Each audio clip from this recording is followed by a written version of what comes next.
When I started making glass, no, I just did it for myself. I just made it because I like doing it. And over time, I started doing it more and more, and I started making more pieces, and they got bigger. And I never really thought about turning it into a business, but the more I did it, the more I found I enjoyed doing it. So I thought, well, why not? You know, this is. It incorporates all the bits that I've sort of trained for all my life, and I just think this is what I want to do. You know, everything just sort of fell into place.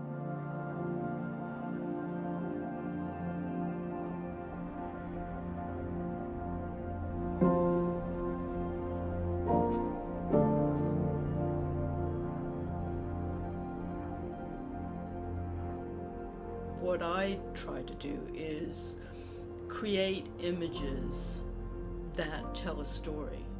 So you have this beautiful thing, and it can't help but, almost can't help but from being beautiful because of those rich colors. And then you have the essence of a story in there as well. It just calls to something inside us. We love stories so much that we tell each other stories every night when we dream. And having something meaningful in a window with the sunlight coming through it, I think that's really magical. It brightens up your home.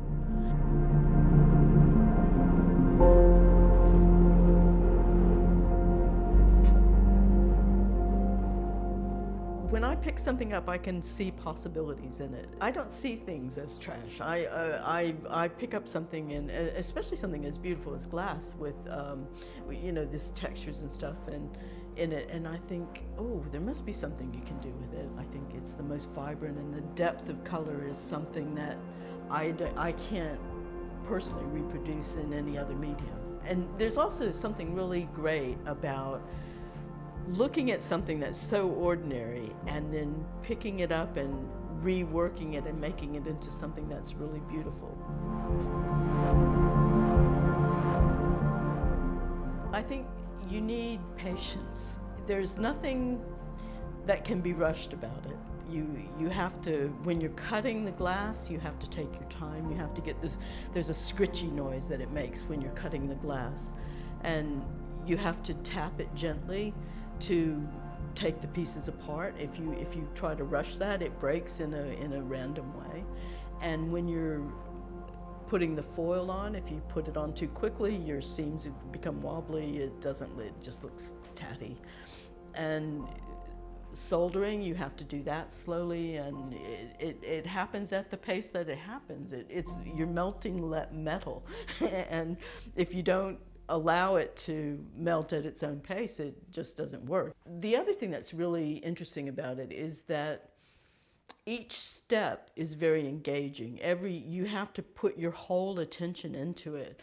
When you're cutting glass, if you're not paying attention, it's going to go wrong. And the same holds true with all three of the main stages of making these pieces. There's this thing the psychologists call flow, where you lose track of time, and that happens to me. Sometimes I'll be working all day long and not realize where the time has gone, and it's so absorbing and so interesting, and I'm not thinking about anything else. I don't have the capacity to think about other things, and that's actually a really good thing. You know, you're there with the glass, and you're there with the, making something, and the end result I find it's terrific. I find the end result is great.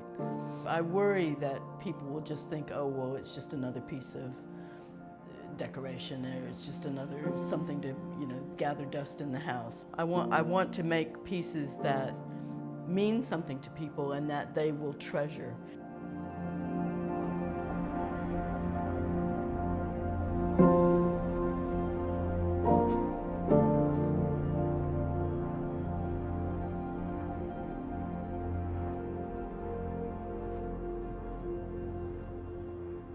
Well, I love glass because of the colors and the translucence of it, and the joy of working with this fragile but strong material that is just such beautiful colors that never fade.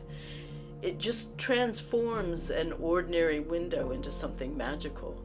Sometimes when people pick these things up or they see them, their face just lights up, and it just gives me such a thrill, and I enjoy talking to people about it. I get the pleasure of making it, and I get the pleasure of seeing people enjoy them as well.